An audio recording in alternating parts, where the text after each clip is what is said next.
Toto je bábätko.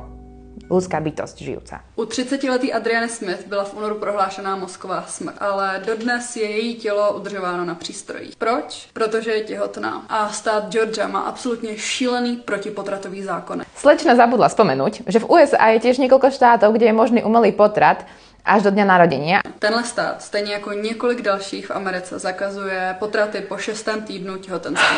Víte, jak vypadá 6. týden těhotenství? Tahle tkáň nemá absolutně nic společného s tím, co se vám snaží skupiny, jako je Hnutí pro život, nalhat. Slečna v tomto bode ale trošku ukazuje nepravdivý obrázok, ako vyzerá 6. týždeň tehotenstva. 6. týždeň vyzerá úplne inak. Napríklad, čo môžeme sledovať, je mozgová aktivita tohto bábätka. Taktiež už môžeme pozorovať začiatok pohybu a začínajú sa tvoriť kosti. Když zemřela Adriana, byla těhotná 9 týdnů. Takto nevyzerá bábätko v 9. týždni.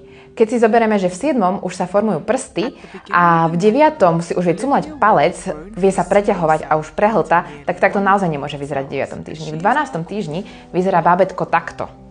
Toto nie je zhluk buniek. Tenhle ten zákon nepovolil ani příbuzným nebo pozůstalým Adriany, aby se podíleli na rozhodnutí, jestli tělo Adriany bude připojeno na tyhle přístroje. Ďalej hovorí o tom, že zákon zakázal príbuzným rozhodnúť o tom, že či táto Adriana, táto matka, zostane pripojená na prístrojoch, alebo či ju odpoja a tým pádom zomrie ona aj bábätko, ktoré nosila pod srdcom. V tomto prípade je to ale chybná informácia a táto autorka zavádza. Zákon nehovorí o tom, že či ju majú udržať pri živote alebo nie. Rozhodla nemocnica, nie je zákon.